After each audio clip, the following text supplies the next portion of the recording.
Alors, en deux mots quand même, si on parle de physique et de la matière, il faut quand même voir que, évidemment, l'humanité fait partir de deux paradoxes, un peu pour essayer de comprendre cette vision qu'ont les physiciens, cette vision spécifique.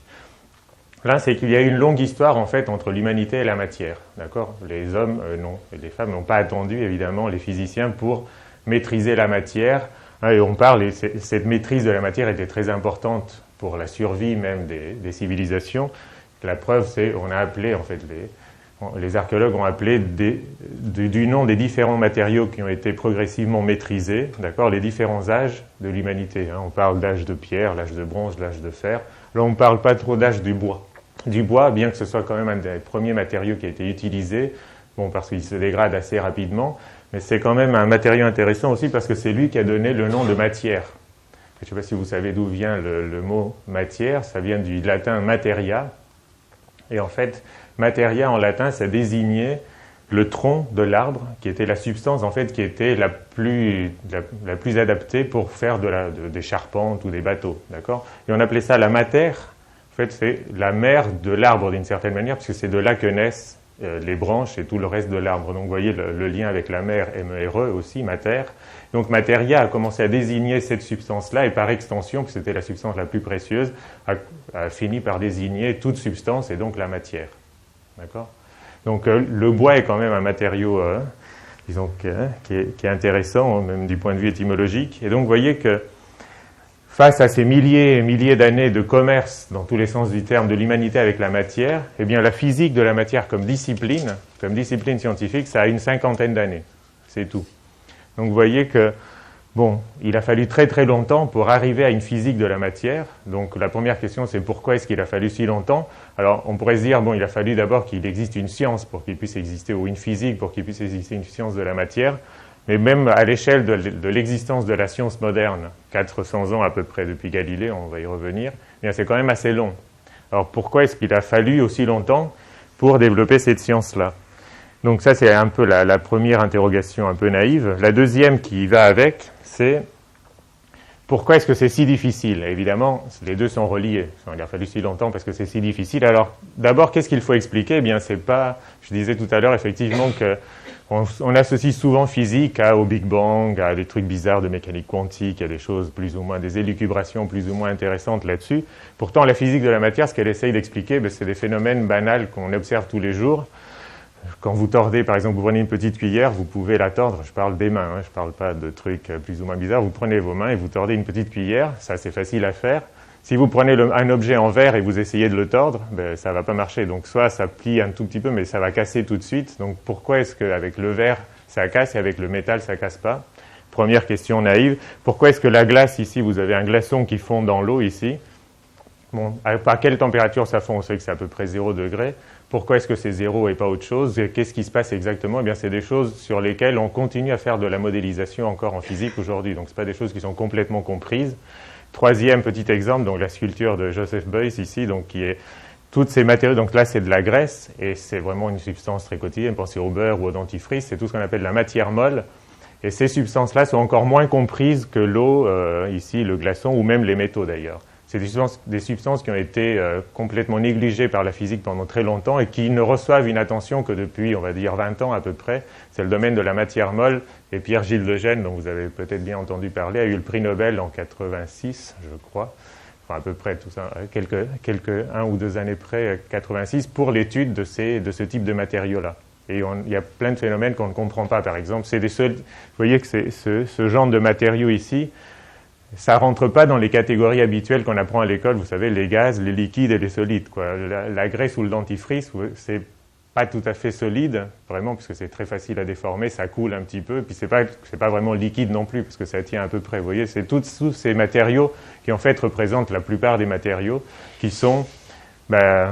rentrent dans aucune des cases simples qu'on a apprises à l'école et qu'on a du mal à modéliser.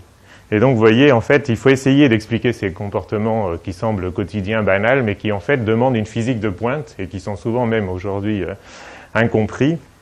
Donc, vous voyez, pourquoi est-ce que c'est difficile et donc pourquoi est-ce qu'il a fallu aussi longtemps ? Et je pense que ces questions-là révèlent, en fait, une des limites de l'approche physicienne du monde, et vont me servir, disons, comme point de départ pour voir quel type d'explication proposent les physiciens, qu'est-ce qu'ils appellent expliquer, en fait, un phénomène, et quels sont les succès et les limites de cette approche-là. Alors, je suis obligé évidemment d'aller très vite, puisqu'on a un peu de temps, mais quand même, on a 400 ans à couvrir à peu près, donc je vais quand même aller assez vite, donc un peu schématique, mais donc je vais partir tout de suite de la naissance de la science moderne, simplifiée, on va dire, donc avec Galilée, parce que Galilée a été vraiment le premier à poser clairement, en fait, quel va être le point de vue de la physique. Alors, il prend un exemple, je vous recommande d'ailleurs, les bouquins de Galilée se lisent aujourd'hui très bien, ils ont été traduits, certains, il n'y a pas très longtemps en français d'ailleurs. Donc, par exemple, dans le dialogue des grands systèmes, vous voyez, 1630 à peu près, début du XVIIe, bien, il va dire qu'en gros, le seul savoir absolu donc, que nous possédons, nous les hommes, c'est les mathématiques. Et il prend une image qui est assez jolie, vous voyez, donc, par rapport à Dieu, en gros, le savoir des hommes est infiniment faible. D'accord ? Par exemple, prenons l'exemple des vignes. Eh bien, nous, on sait où à peu près il faut planter les vignes, comment il faut les arroser à peu près, quelle exposition. Enfin, on connaît quelques trucs sur les vignes pour qu'elles poussent pas trop mal. Mais Dieu, évidemment, sait tout sur les vignes. Il sait exactement comment elles se nourrissent, où passent toutes les substances. Enfin bon, vous voyez, en général, Dieu a une connaissance parfaite du monde, alors que nous avons une connaissance très imparfaite, sauf, et justement c'est ça l'argument de Galilée, dans un domaine qui est celui des propositions géométriques. Il dit, dans ce domaine-là, eh bien, l'entendement humain, il ne connaît pas tout à fait autant que Dieu, parce qu'il ne connaît pas toutes les mathématiques, mais les mathématiques qu'il connaît, il les connaît aussi bien que Dieu. Parce que, en gros, quand on dit, eh bien, la circonférence d'un cercle, ça fait pi fois son diamètre, c'est à tout ce qu'il y a à savoir. Enfin, Dieu n'en sait pas plus que nous. Si on dit que 1 plus 1, ça fait 2, c'est à peu près pareil. Enfin, tout le savoir mathématique, en gros, c'est un savoir sur lequel il n'y a pas de controverse possible. C'est-à-dire, quand on démontre quelque chose rigoureusement, eh bien, on est sûr que c'est comme ça et pas autrement. Et donc, même Dieu ne pourrait pas nous mettre en défaut là-dessus. Donc, c'est un savoir absolu. Et donc, sur ce genre de savoir, vraiment, on peut avoir la connaissance la plus parfaite qui soit, et donc la conclusion logique que Galilée va en tirer, c'est que, et cette phrase-là est assez concise, mais elle contient beaucoup de choses, donc expliquer, qu'est-ce que ça va être pour un physicien maintenant expliquer ? Eh bien, c'est transformer un fait physique en un problème mathématique, et puis ensuite on le résoudra en utilisant les outils mathématiques. Vous voyez, si on arrivait en fait à ramener tout type de questions où il y a des controverses, où les hommes ne sont pas d'accord, où on n'est jamais sûr, si on pouvait le ramener à un problème mathématique, vu que dans ce domaine-là on est sûr, eh bien, on serait sauvé, on pourrait bâtir une connaissance sûre. D'accord ? Sur le principe, on comprend bien l'idée. Alors évidemment, le problème, j'ai mis ça en rouge, évidemment, parce que comment est-ce maintenant, on va transformer un fait physique en un problème mathématique ? D'accord ? Si on pouvait transformer la question « faut-il voter oui ou non au référendum » pour prendre un truc d'actualité en un problème mathématique, on pourrait résoudre cette question-là et tout le monde devrait être d'accord. Enfin, j'extrapole un peu parce que je vais en parler un petit peu à la fin, mais vous voyez le principe. Alors, c'est absurde évidemment quand on entend ça sur le référendum, et il faut bien se dire qu'aux yeux des aristotéliciens, donc que Galilée remplace, eh bien c'était aussi absurde que ce que je viens de vous dire. Pour les aristotéliciens, dire qu'on va ramener un problème physique à un problème mathématique, c'était un truc complètement absurde parce que, je vais vite, mais en gros, la physique aristotélicienne s'intéressait au devenir, à la transformation, par exemple au pourrissement d'une poire ou des choses comme ça. Et avec les mathématiques qui ont des objets inaltérables, parfaits, c'est ce qui fait leur intérêt, eh bien, on n'arrivera jamais à expliquer le devenir des choses et le sens des transformations. Et donc, on allait louper tous les éléments essentiels, disaient les aristotéliciens, et ils n'avaient pas d'ailleurs tout à fait tort, mais n'empêche que la grande force de Galilée, c'est qu'il va proposer cette manière d'expliquer le monde, mais il ne va pas seulement la proposer, il va l'appliquer, il va montrer concrètement qu'on peut faire ça, sur certains cas évidemment. Donc il va l'appliquer au mouvement des corps. Alors ça rappellera des bons ou des mauvais souvenirs suivant ce que vous êtes devenu après d'école, mais vous voyez, il l'applique, vous avez peut-être tous vu le mouvement des pendules par exemple, dont Galilée a été le premier à expliquer le mouvement des pendules. D'ailleurs il s'est trompé, enfin on pourrait en parler, mais il s'est pas mal trompé, c'était assez révélateur ces erreurs. Bon, le fait que les corps lancés, certains corps suivent des trajectoires paraboliques ou que les corps tombent comme la distance varie comme le temps au carré, le temps de chute au carré. D'accord ? C'est le premier qui a établi ces lois-là qui sont toujours enseignées. Vous voyez, 400 ans après, on enseigne au lycée exactement les mêmes choses avec des présentations un petit peu variées, mais on enseigne toujours la même chose. Donc vous voyez bien, c'est bien la définition d'un savoir absolu, irréfutable, essayez de penser à beaucoup de savoirs qui, en 400 ans, n'ont pas changé. Hein, il n'y en a pas tant que ça. Donc vous voyez que ça correspond bien à ce que Galilée disait, ça sera un savoir vraiment sur lequel on pourra bâtir, enfin, ces savoirs mathématiques, un savoir sûr. Alors comment est-ce que Galilée va s'y prendre pour transformer concrètement donc un fait physique en un problème mathématique? Bien, il le fait par idéalisation, pour ne garder que d'un problème, pour ne garder que ce qui peut être traduit en termes mathématiques. Alors je vais prendre un exemple. Alors, entre parenthèses, ça, c'est des trucs qu'on peut avoir sur Internet. Là, c'est assez joli. Enfin, c'est sur la bibliothèque de Florence. On a tous les manuscrits, en fait, de Galilée scannés. C'est assez émouvant, même, de voir ça. Alors, je prends un exemple de mouvement mathématisé qui est là. Vous voyez, ça vous rappelle aussi le plan incliné. On a fait rouler les boules sur les plans inclinés. C'est plus ou moins amusant. Alors, pourquoi est-ce que ce plan incliné, en fait, est si important? Eh bien, le plan incliné, il permet quoi? Il permet déjà, donc c'est pour étudier la chute des objets, hein, évidemment, donc il permet déjà un truc qui semble tout bête, mais qui est très important, c'est de ralentir le phénomène de chute. Alors je ne vais pas casser le beau laser de Bruno, mais si je lâche ça, vous savez bien ce qui va se passer, mais ça tombe tellement vite qu'on n'a pas de prise sur ce phénomène-là. Donc si on veut avoir une prise et commencer à mesurer le temps de chute avec une certaine fiabilité, il faut ralentir ce phénomène-là, et le plan incliné va permettre de le ralentir de manière contrôlée, puisque ça va dépendre de l'inclinaison du plan. Vous voyez, il y a une amorce de mathématisation déjà avec la hauteur ici et la longueur, ça c'est 2 chiffres.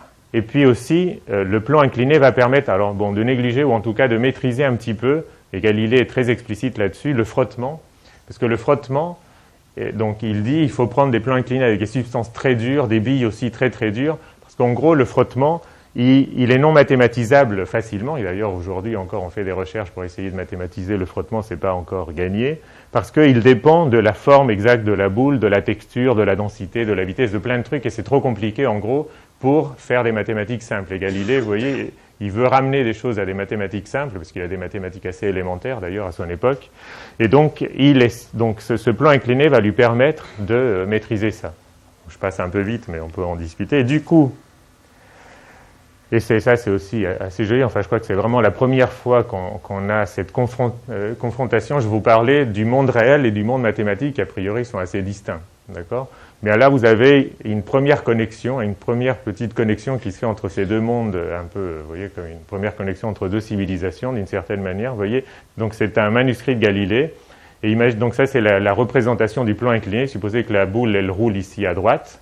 Elle chute comme ça, elle parcourt un petit bout de table et puis elle tombe. Et donc ce que Galilée représente ici, c'est les trajectoires à peu près paraboliques de chute de ces boules.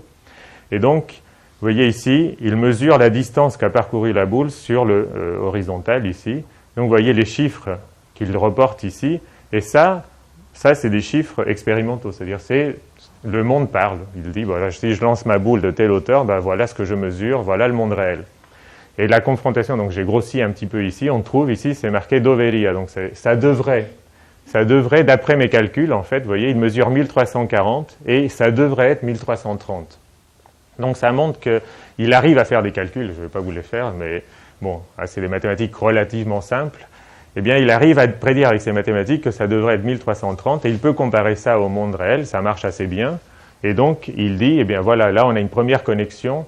On arrive à prendre un problème physique qui est la chute des objets. Alors bon, dans certaines conditions, je vais en parler, et il arrive à relier ça à des calculs qu'il fait sur une feuille à côté.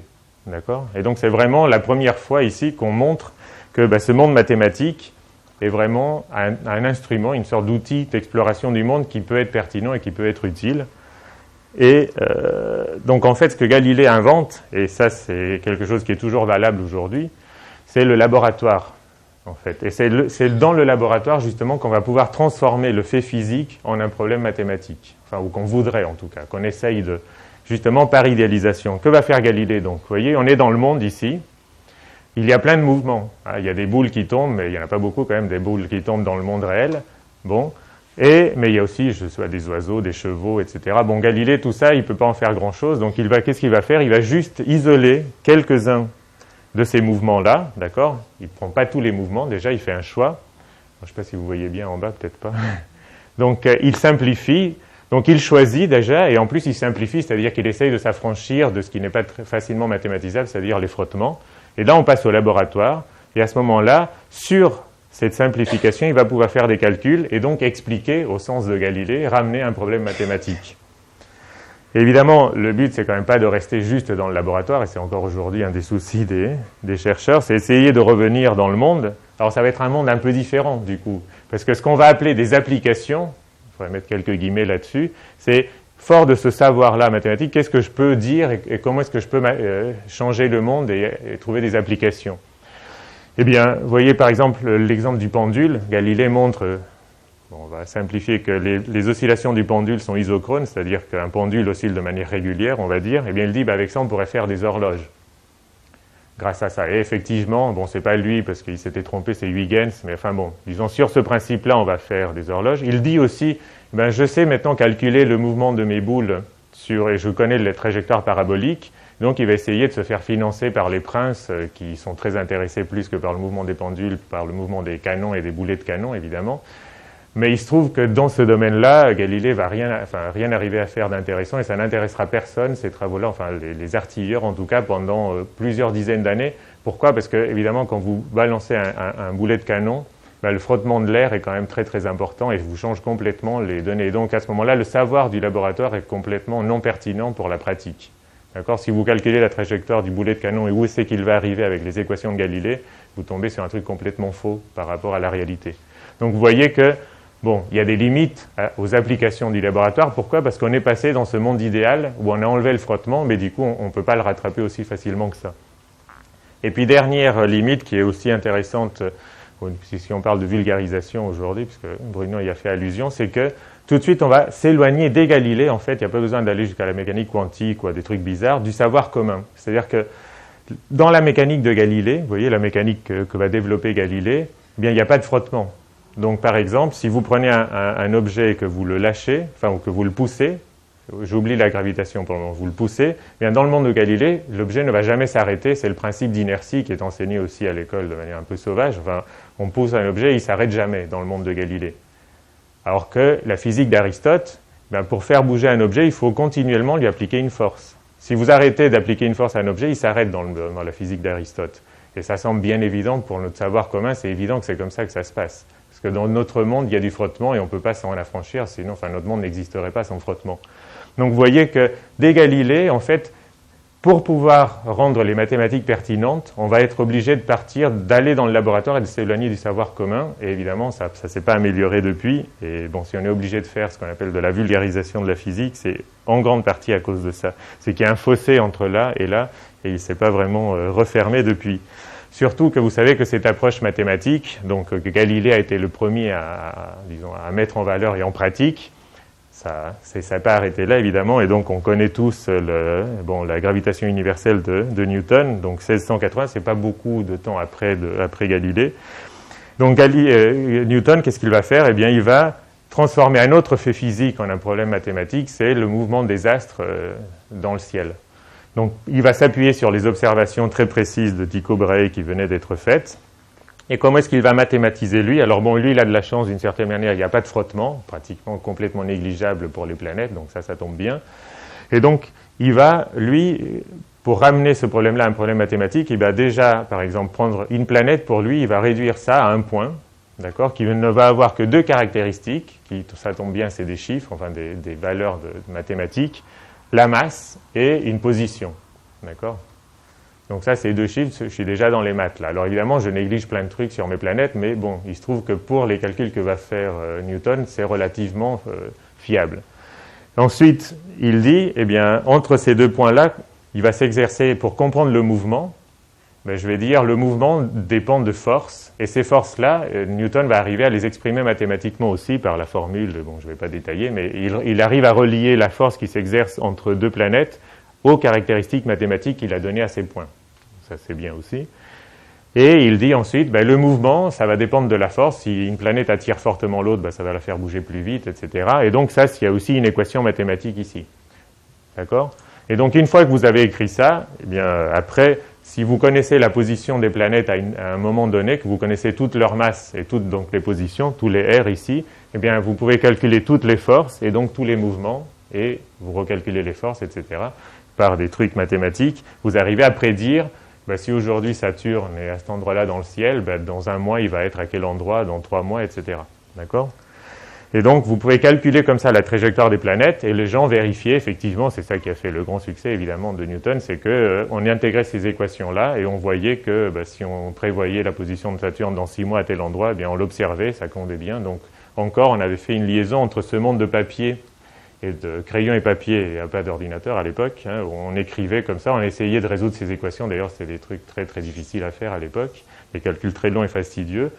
Mais ça marchait quand même. Donc on se disait, bah, vraiment, cette approche mathématique est vraiment intéressante. Et même, un peu ce qui a fini de convaincre des sceptiques aussi, c'est que même quand il y a eu des désaccords entre ce que disait Newton et ce qu'on observait, eh bien, ça a été en fait un triomphe encore plus grand pour Newton. Et vous connaissez peut-être ce qui s'est passé un siècle après. Newton était bien mort depuis longtemps, mais avec la dernière planète qu'on connaissait à l'époque, qui était Uranus, eh bien, en fait, on faisait des calculs et on observait et ça ne marchait pas, en fait. Uranus s'écartait de plus en plus de la position que Newton prédisait. Donc, évidemment, il y a des gens qui commençaient à essayer de développer d'autres théories ou de se dire, bon, qu'est-ce qui se passe? Est-ce que Newton s'est trompé? Mais ça marchait tellement bien dans les autres cas qu'on voulait quand même continuer à faire ça. Et donc, quelqu'un a fait, enfin, 2 personnes, à peu près en même temps, il y a eu un article dans Pour la Science il n'y a pas longtemps là-dessus, on fait une hypothèse qui était un peu ad hoc au départ, qui était de faire confiance à Newton, même si l'expérience et la théorie étaient en désaccord. Vous savez, on apprend souvent à l'école que la science, ça marche comment? On fait une théorie, on compare ça à l'observation. Si l'observation dément la théorie, eh bien on change la théorie, c'est ça la science. En fait, là, l'observation était différente de la théorie, et on a quand même gardé la théorie. On a dit, en fait, ce qui se passe, si Uranus n'est pas à la place où il devrait être, c'est qu'il doit y avoir une autre planète, que personne n'a jamais vue, mais qui perturbe ce mouvement-là. D'accord? Et donc, connaissant ce que disait Newton, connaissant la différence, eh bien, on pouvait en déduire, grâce à des calculs encore plus fastidieux, l'endroit où devait être la planète qui perturbait et même sa masse. Et donc, on a fait ces calculs-là et on a dit aux astronomes, eh bien, regardez à tel coin du ciel, il devrait y avoir une planète. Bon, et effectivement, ils ont regardé, il y avait une planète qui correspondait à peu près à ce qu'avait prédit Newton. Et donc, vous voyez que quelqu'un dans un petit coin avec un crayon et un papier pouvait dire, bah voilà, à 1 milliard de kilomètres de mon petit machin, il y a une planète qui fait je ne sais pas combien de milliards de tonnes qui est là juste grâce à mes calculs mathématiques. Donc évidemment, c'était assez impressionnant. Et on a essayé d'étendre, et j'en arrive là finalement quand même à la physique de la matière, qui était le but. Bon, après, mais bon, il fallait, je pense, introduire un peu cette idée de mathématiques. Newton lui-même, en fait, 1726, s'était dit, eh bien, est-ce qu'on ne pourrait pas étendre cette approche mathématique à la matière elle-même? Et en gros, Newton va dire, eh bien, la matière, elle est faite de petites particules solides qui sont reliées par des forces, un peu comme j'ai représenté ici. Alors, il ne parle pas d'atomes, Newton, enfin, je vais être obligé d'aller aussi très vite, mais vous voyez un peu à l'image du système solaire, quoi. Hein, vous avez des petits points matériels qui seraient reliés par des forces, et puis bon, ça va tout bouger, enfin, ces choses-là, voilà. Et donc Newton va donner de manière très claire le programme un peu de base de la physique de la matière qui va être essayer de trouver ces particules très solides. Pourquoi très solides? Parce qu'en gros, si on veut les caractériser juste comme les planètes par une masse par exemple et une position, ou quelques petits nombres comme ça, il ne faut pas que ces nombres-là changent tout le temps, il faut que ce soit des trucs fiables. L'argument de Newton, c'est de dire que c'est Dieu qui a fait ces particules-là, et ce que Dieu a fait, aucun homme ne peut le casser. Bon, vous pouvez convaincre des gens, ce n'est pas un argument qu'on recevrait aujourd'hui, évidemment. Mais, bon, vous voyez bien la logique, c'est on veut trouver des particules stables qui soient comme des points mathématiques. D'accord? Et donc, il fallait trouver quelles étaient ces particules-là et quelles étaient les forces aussi. Essayer de trouver une expression mathématique comme avait fait Newton avec la loi de gravitation. Et une fois qu'on aurait ça, eh bien, on pourrait faire comme Newton avait fait pour le système solaire, calculer le mouvement de ces trucs-là et prédire éventuellement les propriétés des matériaux. Bon, alors... Et là, je vais... bon, évidemment, à l'époque, dernier petit truc avant de sauter à pieds joints sur 200 années d'histoire, parce que l'histoire des atomes est trop compliquée, mais vous voyez qu'à l'époque de Newton, c'était un peu difficile d'expliquer, vous avez vu que ces petites billes-là, c'est ce qu'on va appeler aujourd'hui des atomes, c'était quand même un peu difficile d'utiliser le programme newtonien pour expliquer la matière, parce que si vous regardez ce qui était utilisé à l'époque, eh bien ça, c'est des disciples de Descartes, donc de ce côté-ci de la Manche. Eh bien, par exemple, on utilisait des atomes, enfin avec quelques guillemets, pour expliquer le fait, par exemple, que les acides, si vous prenez du jus de citron et que vous le mettez sur votre langue, ça vous pique. Donc on dit que c'est acide, et il disait, ben voilà, ça pique, le citron pique, parce que les atomes des acides, c'est des petits machins comme ça avec plein de pics, et donc ça se pénètre dans votre langue et ça vous pique comme des aiguilles, quoi. Alors bon, Newton n'était évidemment pas convaincu par ce genre de truc, c'était facile de donner en fait aux atomes la propriété qu'on voulait expliquer, donc ça se mordait un peu la queue. Donc vous voyez bien que pour que l'approche newtonienne qui partait de particules et de forces soit pertinente ou utile, eh bien, il fallait connaître un peu les dimensions de ces atomes, les forces et aussi les positions des atomes dans les solides, d'accord, pour qu'on puisse un peu ayez en tête l'image du système solaire, même si elle est assez fausse, mais quand même, bon, il faut quand même connaître un peu les paramètres du modèle pour essayer d'en faire quelque chose. Donc c'est là que je vais sauter à pieds joints pour la découverte progressive des atomes. Ça a été un sujet vraiment historiquement passionnant et difficile et controversé, mais en gros, ce qui s'est passé, c'est qu'il a fallu, pour que ce point de vue devienne pertinent, qu'on explore beaucoup la matière, et ça s'est fait notamment au moment de la révolution industrielle, où on a eu besoin de matériaux très très performants. Donc, par exemple, donc un meilleur contrôle de la matière. Par exemple, tout ce qui est de la mécanique quantique, ça vient en fait des premières ampoules au carbone et de la propriété d'émission de lumière du carbone. Ça venait de là. Bon, et la métallurgie a aussi aidé. En fait, on avait besoin de bien connaître les propriétés des matériaux, des métaux et de les améliorer. Et donc, on a commencé à regarder au niveau microscopique, pas au niveau atomique, mais au niveau des cristaux, on va dire, comment les métaux étaient faits. Et c'est grâce à des outils comme ça qu'on a pu arriver jusqu'au niveau atomique. Mais bon, je simplifie beaucoup. Et on est arrivé, donc, on va dire, au début du XXe siècle, donc ça fait 100 ans à peu près, maintenant, avec Einstein, 1905-1907, c'est l'année mondiale de la physique, c'est à peu près ça, à ce qu'on appelle le modèle atomique de la matière, qu'on apprend aussi à l'école. Et j'ai résumé ici, alors vous connaissez peut-être, alors bon, pour ceux qui ont fait des études universitaires, c'est un peu la Bible, enfin en tout cas pour moi, de la physique de base, qui est le cours de physique de Richard Feynman, qui commence page 3 tout de suite par une phrase. Bon, Feynman ne fait pas les choses à moitié, en général il est assez catégorique.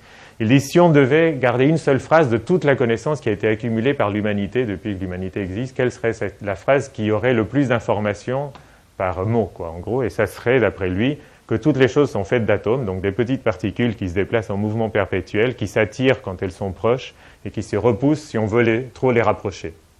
Et grâce à ça, bon, il explique quelques propriétés des liquides, bon, je passe un peu vite là-dessus, mais en gros, on est arrivé à ce modèle atomique de la matière qui, vous voyez bien, est l'enfant plus ou moins légitime de cette idée de mathématisation du monde. C'est-à-dire du fait que c'est le savoir mathématique qui doit aider et qui doit servir de modèle comme savoir absolu. Alors, donc, je vais vous donner 2 ou 3 exemples d'application de ce modèle atomique à la matière, c'est-à-dire que je vais vous montrer la pertinence de ce modèle-là. Effectivement, on arrive à expliquer des choses avec ça, mais après, je vais vous montrer, il y a beaucoup de choses qu'on n'arrive pas à expliquer grâce à ce modèle-là, enfin, expliquer où les atomes ne sont pas pertinents, en tout cas pour ça, et on finira par une discussion. Alors, première chose, c'est la petitesse des atomes. Vous voyez, Newton disait, il faut trouver ces petites particules très stables, etc., donc qui sont les atomes. Bon, si on a mis 200 ans à les trouver, c'est parce elles sont très très difficiles à trouver, parce qu'elles sont très très petites, et pour se faire une idée de la petitesse des atomes, parce que, bon, nous, physiciens, on se croit qu'on a compris à peu près le truc, parce qu'on dit, un atome, c'est à peu près 1 ou 2 angstroms, donc on met un 10 puissance moins 10, on met des maths, et on est... Bon, mais quand on essaye vraiment de se représenter ça, c'est pas si évident que ça. Donc, on peut prendre 2 images. Si vous prenez, par exemple, un collier de perles, d'accord? Donc, je prends un collier avec, je sais pas, une trentaine de perles qui font chacune 1,5 centimètre de diamètre, d'accord? Des petites billes comme ça. Je l'enroule, ça me fait je peux le faire tenir dans une petite boule comme ça de 3 ou 4 centimètres, ok? Donc, si je déplie ma petite boule comme ça, elle va faire 20 centimètres, en gros. Hein? Je donne des ordres de grandeur. Maintenant, prenez une seule de ces petites perles, d'accord? 1,5 centimètre. Et on va supposer, donc c'est fait d'atomes, on va dire ces atomes c'est des petites billes, comme les perles du collier évidemment, on va dire que ma bille de ma perle, elle est faite d'atomes, d'accord, et tous ces atomes-là forment un collier à l'intérieur, un collier qui est bien enroulé. Et maintenant je vais prendre ce collier-là et je vais le déplier, d'accord, en gardant évidemment tous les atomes bout à bout comme dans un collier. Donc la question, vous voyez tout à l'heure j'avais ma boule, j'avais ma boule de 3 cm, je dépliais, j'obtenais 20 cm, évidemment c'est plus grand. Maintenant si je prends mon collier, entre guillemets, d'atomes issu de ma perle, la question c'est quelle est la longueur de mon collier. Alors, j'attends... Est-ce que vous avez des idées? Il ne faut pas calculer, évidemment, parce que si vous avez... Là, les maths sont une bonne béquille, mais si intuitivement, 1 million de kilomètres, est-ce que ça vous semble raisonnable, ça? Dans une bille comme ci, qui fait 1,5 centimètre quand même. Hein. Donc 1 million de kilomètres, qui dit mieux? Aucune idée, plutôt moins? Ouais. Bon. Ben, en fait, si vous faites le calcul, c'est assez vite fait. L'ordre de grandeur avec les puissances, vous avez à peu près 1000 fois la distance de la Terre au Soleil. D'accord? La distance Terre au Soleil, c'est 149 millions de kilomètres, si je me souviens bien. Donc, vous voyez, c'est bon. C'était encore à 100 000 fois plus que ce que tu as dit. Bon, vous voyez, c'est vraiment très très petit, les atomes. Enfin, on a du mal à se représenter ça. Autre chose, un exemple un peu plus indirect, mais qui est intéressant et plus relié aux matériaux. Si vous prenez un objet, donc je ne vais pas encore torturer le laser, mais si vous prenez un objet et vous le cassez, si vous essayez de recoller les morceaux, vous voyez, on sait bien que ça ne marche pas. S'il existe de la colle, c'est à cause de ça, c'est qu'on peut pas. Alors que quand on se pose la question un peu, c'est mon petit neveu qui me l'a posé, c'est souvent comme ça. Il dit, mais pourquoi quand même, avant ça tenait bien sans colle quand même ce truc-là. Pourquoi est-ce qu'on ne peut pas juste les remettre? Qu'est-ce qui s'est passé, quoi? Pourquoi est-ce qu'on a besoin de colle? Alors, recolle, oui, effectivement, c'est une colle. Alors, est-ce que quelqu'un a des idées là-dessus? Un truc évident et banal et quotidien et tout ce que vous voulez. Pourquoi est-ce qu'on a besoin de remettre un truc qu'il n'y avait pas avant et dont on n'avait pas besoin?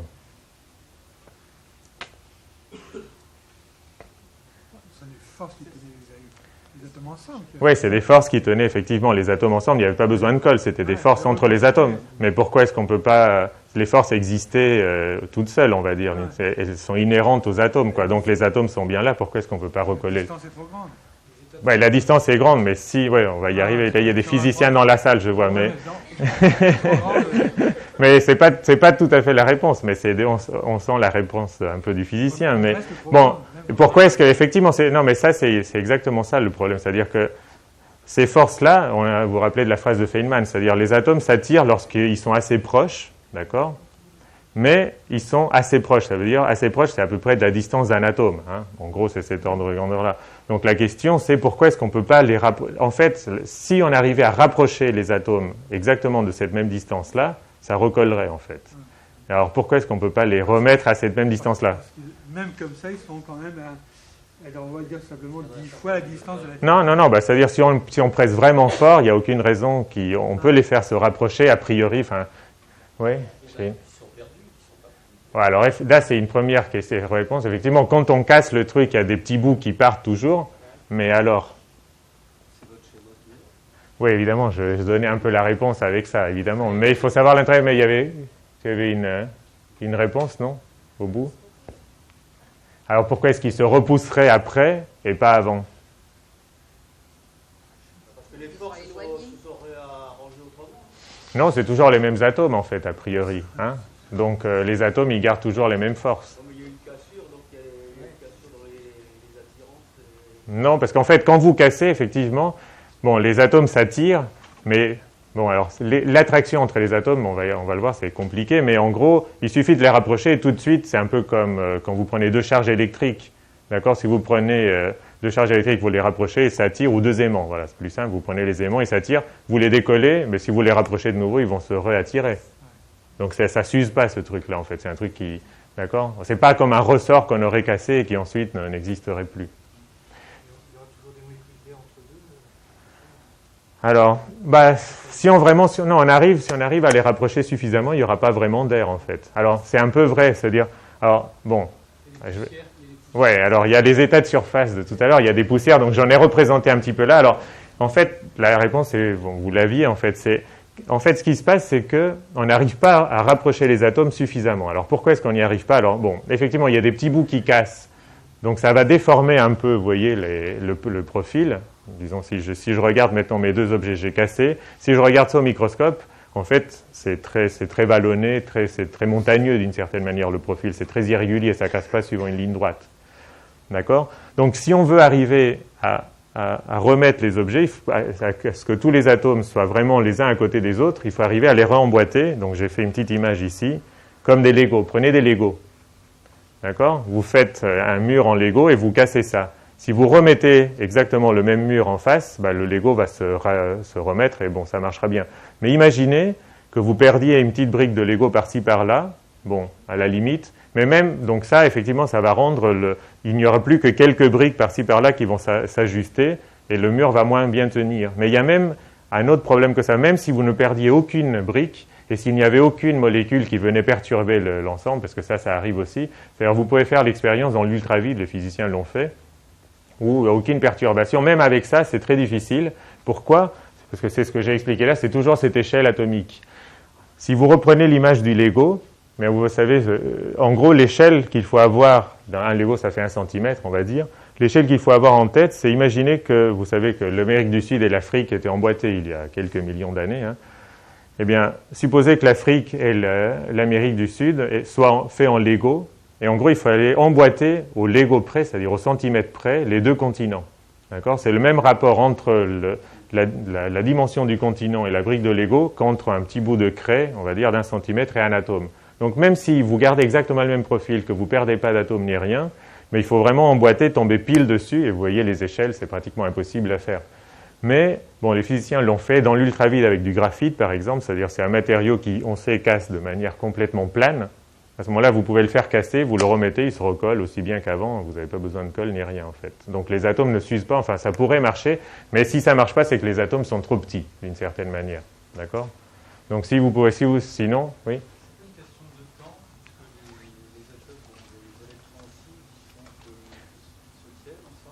Oui, mais oui, tout à fait.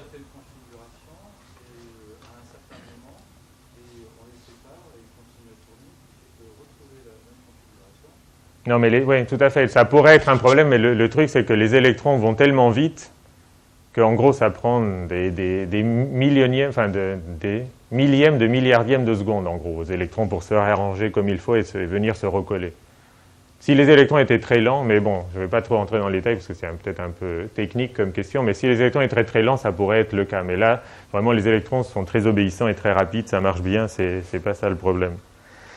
Bon, je passe à un deuxième exemple, j'essaie d'accélérer un petit peu, qui est une autre application du modèle atomique. C'est la fusion d'un solide. Je parlais du glaçon là tout à l'heure, vous vous rappelez, qui fondait. Eh bien, en fait, on peut avoir une image où, en fait, les atomes... La température, c'est ce qui traduit la vitesse. Bon, c'est le carré, mais c'est pas grave. La vitesse des atomes. Et donc, vous voyez ici, alors si l'animation va marcher, je pense. Vous voyez, si vous prenez ici, supposez que c'est un petit bout de glaçon. C'est pas du tout de la glace, mais peu importe. Donc, à gauche, vous avez le thermomètre. Et donc, vous voyez, quand la température augmente, en fait, les atomes vont gigoter de plus en plus. Il va arriver un moment où ils vont tellement gigoter qu'ils vont commencer à casser, entre guillemets. C'est-à-dire, ils vont s'affranchir de l'attraction des autres atomes qui sont à côté. Vous voyez, il bouge de plus en plus. Là, c'est liquide, en fait. Là, ça serait un peu une image de l'eau liquide, en gros. Ça, c'est des atomes de carbone. C'est pas du tout des molécules d'eau, mais la physique de base est à peu près la même. Donc, vous voyez, la couleur, ça représente, en gros, la vitesse de chacun des atomes. Vous voyez qu'à mesure que j'augmente la température, ça gigote de plus en plus. Et même, ça gigote tellement à un moment qu'il va y avoir des petits bouts de solide qui vont commencer à partir, qui vont, en fait, devenir gaz.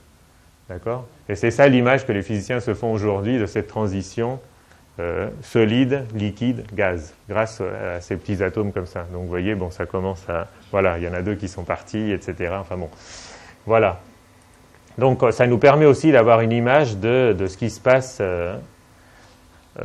au niveau de propriétés assez de base, enfin des transformations liquide, solide, enfin solide, liquide, gaz. On sait aussi manipuler aujourd'hui les atomes un par un. Bon, je ne fais pas la pub pour ce fabricant d'ordinateurs qui n'est pas le même que ici d'ailleurs, mais il y a des gens qui ont... Vous voyez ce qui est écrit là en haut, c'est en fait chaque petit point que vous voyez, c'est un atome. D'accord, l'atome dont on a parlé qui est si petit. Bon, aujourd'hui, les physiciens ont des outils pour arriver à déplacer atome par atome et arriver à faire des choses comme ça. Donc, vous voyez, si on écrivait un livre avec des caractères comme ça, il ne serait pas très grand, quoi. Vous voyez, donc on pourrait en gros écrire tout ce qui a été écrit depuis que l'humanité existe et ça tiendrait, bon, je ne sais pas si sur une tête d'épingle, mais pas bien loin, quoi. Alors, le problème, c'est qu'il faut arriver à l'écrire, il faut arriver à le lire après. Donc, ça pose d'autres problèmes, mais en gros, c'est l'intuition de base des nanotechnologies. Je schématise beaucoup, mais bon. Donc, vous pourrez vous dire, ben voilà, quoi, la théorie atomique, je veux quand même vous donner quelques idées. C'est pas aussi simple que ça, quoi. Est-ce que la théorie atomique a triomphé un peu comme Galilée a réussi à modéliser le mouvement et à mathématiser le mouvement? On pourrait se dire, ben voilà, les 3 exemples que je viens de vous donner des atomes montrent que la théorie atomique a triomphé, on a mathématisé la matière, on comprend tout. Bon, c'est pas si simple. Alors, en gros, pourquoi? Il y a 3 raisons de base que je vais illustrer. D'abord, les atomes sont très petits. et que, si on peut dire, le nombre est astronomique, et du coup, c'est très difficile de faire des calculs comme a fait Newton pour le système solaire. Si Newton a pu faire des calculs pour le système solaire, c'est parce qu'il y a 5, 6, 7 planètes, quoi.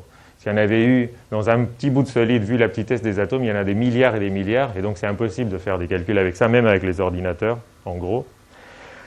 En plus, ces atomes-là sont agencés de manière très très complexe dans les matériaux, et donc pour connaître les positions des atomes, eh bien c'est très compliqué, on ne les connaît pas très bien dans la plupart des corps, et donc on ne peut pas bien faire des calculs facilement.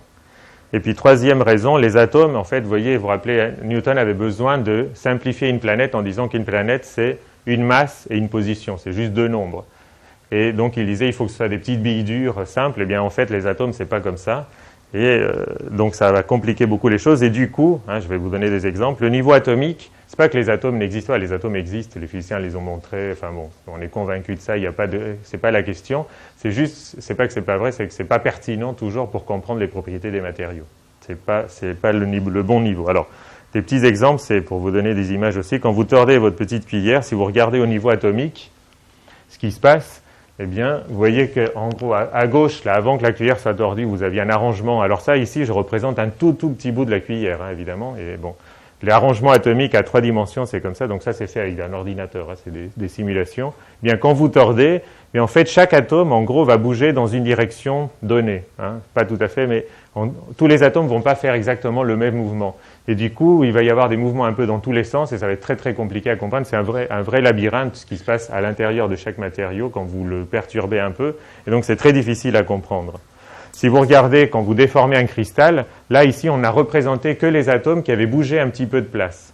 D'accord ? On a enlevé le reste et vous voyez, bon, c'est incompréhensible en fait. C'est une figure qui ne sert pas à grand-chose sauf à montrer que c'est incompréhensible, effectivement, ce qui se passe. Donc, vous voyez, c'est très difficile et ça tient à la petitesse des atomes. Je voulais vous montrer, vous voyez, je vous ai montré la fusion de ce petit bout de solide là tout à l'heure. Donc bon, mais en fait, la plupart des matériaux, c'est des trucs qui se ressemblent à ça. Donc ça, c'est un plastique. Donc en fait, vous avez, ça ressemble plus à un plat de spaghetti. C'est des longues molécules, des polymères qui sont enchevêtrés comme ça, et que quand vous augmentez la température, ça va bouger dans des sens très compliqués. Bon, j'ai une animation, malheureusement. Cet ordinateur est un petit peu préhistorique et il n'accepte pas mon film, donc je ne pourrais pas vous le montrer. Bon, pareil, je passe un peu vite. Là, les êtres vivants ont des structures encore bien plus complexes que ça, donc très difficiles à modéliser par les atomes. Et puis ça, je vais sauter. Hop, voilà. Dernière chose, je vous avais dit, alors vous inquiétez pas, cette équation-là, je ne vais pas en parler, évidemment, mais c'est juste pour vous faire peur un peu. C'est pour que vous compariez cette équation-là à l'équation de Newton. En gros, ça, c'est l'équivalent de l'équation de Newton pour les atomes. C'est-à-dire que vous voyez, Newton avait, les planètes avaient la masse et la position. Les forces entre les atomes, en fait, on ne sait pas encore vraiment l'écrire. Toujours pas aujourd'hui, en fait. Il n'y a pas d'expression exacte pour écrire ça, l'équivalent du Gmm' sur R2. Alors, ce qui s'en approche le plus, c'est cette équation de Schrödinger. Et vous voyez qu'elle est encore bien plus compliquée que ce que ça en a l'air ici, en fait. Ça, c'est une illusion de croire que c'est aussi simple que ça, en fait. Quand on plonge un peu là-dedans, c'est très très compliqué. Et on ignore toujours aujourd'hui quelle est l'expression exacte. Donc les forces entre les atomes, c'est bien plus compliqué que ce qu'avait dit Newton. Par exemple, prenez le cas des atomes d'aluminium et de silicium. Ils sont séparés, en gros, leur masse diffère que de 1, en fait. Donc on pourrait se dire que c'est des atomes qui se ressemblent un peu, comme si vous aviez deux planètes qui pesaient, vous voyez, 1 kg et 1,1 kg, quoi. Enfin, c'est... Aux yeux de Newton, deux planètes qui pèsent à peu près la même chose, c'est la même chose. L'aluminium et le silicium pèsent à peu près la même chose, et l'un fait un métal, l'autre fait un semi-conducteur qui n'ont rien à voir. Donc ça montre que, bon, c'est vraiment très très compliqué. Et tout ça, en résumé, a poussé un des grands esprits de la physique, qui s'appelle Wolfgang Pauli, au début des années 30, à dire que cette physique de la matière, c'était vraiment, enfin là j'ai traduit mot à mot, d'une saleté dégoûtante, et que les bons physiciens ne devraient pas se vautrer dans cette crasse. C'est le conseil qu'il donnait à un étudiant, en fait. Et en gros, vous voyez bien pourquoi, parce que toutes ces choses-là que je vous ai montrées, c'est compliqué, et il vaut mieux, effectivement, rester dans des trucs un peu plus simples, comme la mécanique quantique, dans des conditions idéales, etc., et que si vous trempez dans cette matière, c'est vraiment d'une saleté dégoûtante, et c'est pas évident à expliquer. Et donc, comment est-ce que les physiciens vont faire ? Eh bien, en fait, ils vont faire la même chose que Galilée a fait, c'est-à-dire, on ne va pas étudier la vraie matière, comme Galilée n'a pas étudié vraiment tous les mouvements, on va sélectionner, et on va transformer. Et on va faire ça dans des laboratoires. Et donc, je prends juste deux exemples, la métallurgie et les semi-conducteurs, puisque bon, le temps est un peu compté. D'abord, l'exemple des métaux. voyez, un vrai métal, entre guillemets, ça ressemble à un truc un peu comme ça, d'accord ? Les atomes sont ordonnés par petits bouts, mais ensuite il y a des domaines entre les petits bouts qui sont à peu près ordonnés, et donc ça rend les choses très compliquées. Donc que vont faire les physiciens ? Vous savez, quand vous connaissez la blague du lampadaire, là, du savant qui est à côté du lampadaire ? Non, pas tous. Bon, il y en a certains qui ne la connaissent pas, donc je peux la raconter. Vous voyez, c'est le savant qui est... Donc il y a quelqu'un qui en fait est sous un lampadaire et qui a l'air de chercher quelque chose, et donc quelqu'un arrive et lui demande mais qu'est-ce qui se passe, vous avez perdu quelque chose? Il dit oui j'ai perdu mes clés, donc le savant dit j'ai perdu mes clés donc je les cherche, etc. Donc il cherche pendant 2 minutes et il ne trouve pas, il dit mais vous êtes sûr que vous avez perdu vos clés ici? Il dit non pas du tout, je ne les ai pas perdues là, mais là il y a de la lumière et on voit quoi. Donc vous voyez, et là c'est un peu la même chose, c'est-à-dire là ça, c'est là où il les a perdus, mais c'est très, très désordonné. Là, il n'y voit rien. Donc, qu'est-ce qu'il va faire ? Il va transformer ça en quelque chose, j'espère, voilà, en quelque chose qui est comme ça, où les atomes sont tous bien rangés, tous exactement bien ordonnés, et en gros, où tous les atomes sont équivalents l'un à l'autre, et en gros, vous n'avez plus qu'un seul atome. Je vais un peu vite, mais dans le fond, c'est ça. C'est-à-dire, on va transformer la matière en une matière ordonnée, purifiée. On va enlever tous les atomes qui gênent parce on ne sait pas bien quoi en faire. On va purifier et ordonner. Et à ce moment-là, on arrive à ce que moi, j'appelle quand même des matériaux artificiels, d'une certaine manière. Et à ce moment-là, on pourra faire des comparaisons avec les calculs mathématiques. Mais avec la matière, c'est pour ça que la matière résiste toujours, c'est parce qu'elle est trop désordonnée, elle ne se prête pas facilement à la mathématisation, elle ne se prête vraiment bien que pour ces matériaux artificiels.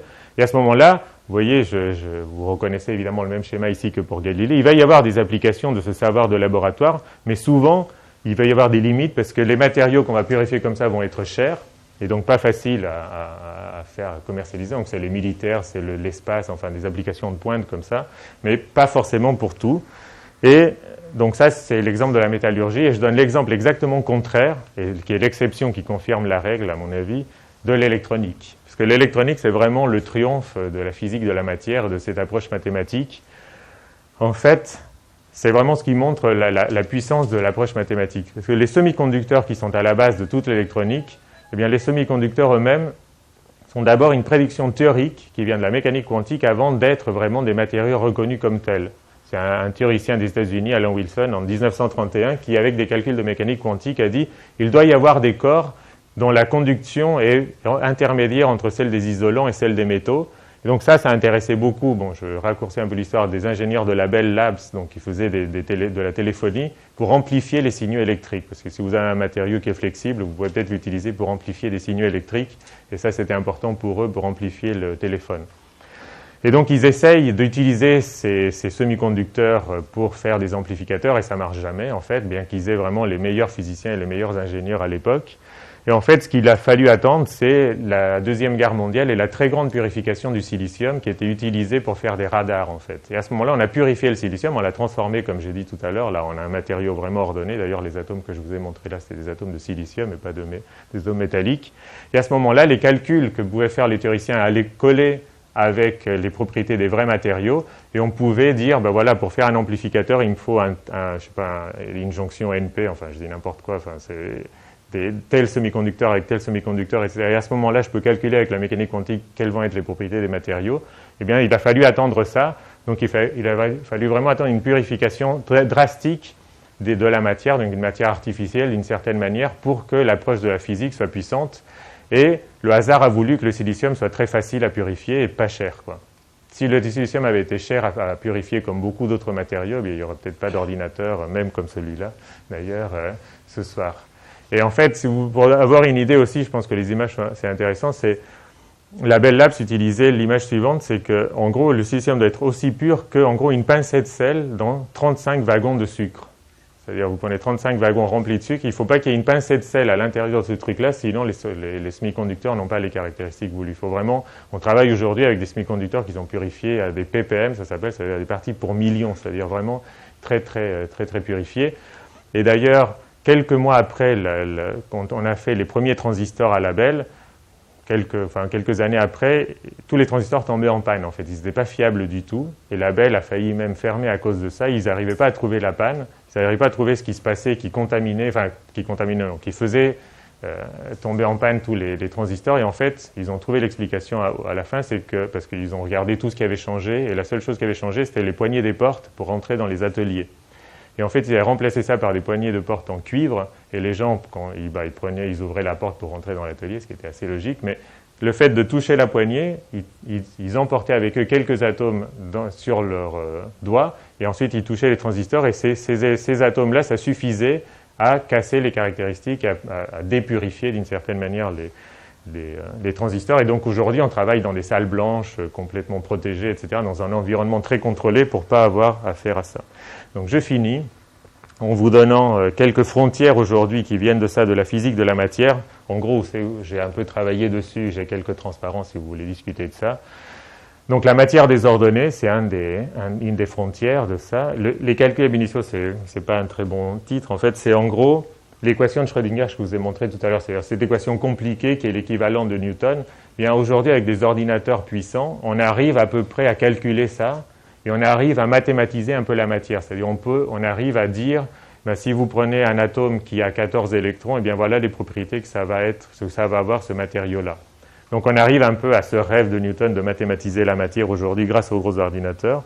Bon, il y a aussi les nanotechnologies qui sont un peu disons, la suite logique de l'électronique, c'est-à-dire le contrôle de la matière à des échelles de plus en plus petites pour faire des ordinateurs de plus en plus grands. En fait, d'ici 15-20 ans, alors bon, personne n'est sûr de la date exacte, mais en gros, c'est ce processus de miniaturisation des transistors qui a entraîné la puissance des ordinateurs, parce que cet ordinateur-là, qui a l'air si préhistorique, il doit avoir, 7-8 ans, je ne sais pas, un truc comme ça. Bon. Vous voyez, alors que, en 7-8 ans, la puissance a vraiment augmenté, mais en gros, d'ici 15-20 ans, on va arriver à un palier et on ne pourra plus continuer à augmenter la puissance des ordinateurs avec les mêmes dispositifs. Et on devra retrouver d'autres choses et on ne sait pas quoi. Et donc, dernier petit point, donc Bruno avait fait allusion, c'est vrai que maintenant, je travaille plus dans un labo d'économie et j'essaye d'appliquer cette idée de Galilée. Alors, à mon avis, ça risque d'être assez absurde, mais bon, on peut en discuter. C'est de se dire, puisque ce savoir mathématique est si bien, pourquoi est-ce qu'on ne pourrait pas l'appliquer? Et les économistes le font évidemment depuis très longtemps, mais donc appliquer ça au monde, pas seulement à la matière, mais aussi, je ne sais pas, on fait des petits modèles sur la localisation des commerces en ville, par exemple, ou sur le choix de certaines autoroutes, ou sur des choses comme ça. Donc je travaille sur des trucs comme ça, c'est assez bon, c'est de la recherche, donc on ne sait pas si ça va être pertinent ou intéressant, ou je ne sais pas quoi, ou sur les bouchons aussi. Bon, on peut en parler si vous voulez. Donc, je conclus juste sur ces limites à l'approche mathématique de la matière dont j'ai parlé. Donc, vous voyez, ce modèle atomique qui est, en gros, les lunettes du physicien, c'est cette approche mathématique. Le modèle atomique, c'est ce qui sert de pont entre la matière quotidienne et le monde mathématique. C'est une image simple de la matière qui est utile, mais ces atomes-là, en fait, sont surtout pertinents dans le réseau occidental. Donc, je n'ai pas trop eu le temps d'en parler, mais c'est en gros comme des voitures, les atomes, si vous voulez. C'est-à-dire que tant que vous avez des routes, des garages et tout ça, c'est très utile. Si vous allez en forêt amazonienne avec ça dans des domaines, ça devient nettement moins utile. Les atomes, c'est pareil. Si vous avez la possibilité de travailler sur de la matière artificielle, c'est-à-dire qui a été purifiée dans des laboratoires, eh bien, les atomes, c'est bien, c'est pratique, ça vous permet d'expliquer pas mal de choses. Si vous êtes en dehors de ça, c'est aussi intéressant qu'une voiture sans essence. Et donc les laboratoires sont indispensables pour étudier et simplifier la matière. Donc tout ce qui va empêcher cette simplification va poser des problèmes à la physique. Donc les corps désordonnés, les frottements pour la mécanique, les défauts dans les matériaux, etc. Et on sait qu'il y a beaucoup de matériaux qui sont gouvernés par des défauts. Donc évidemment, ça pose des problèmes. Voilà, donc je vais m'arrêter là et puis ça nous laisse un petit moment pour discuter. Merci de votre attention.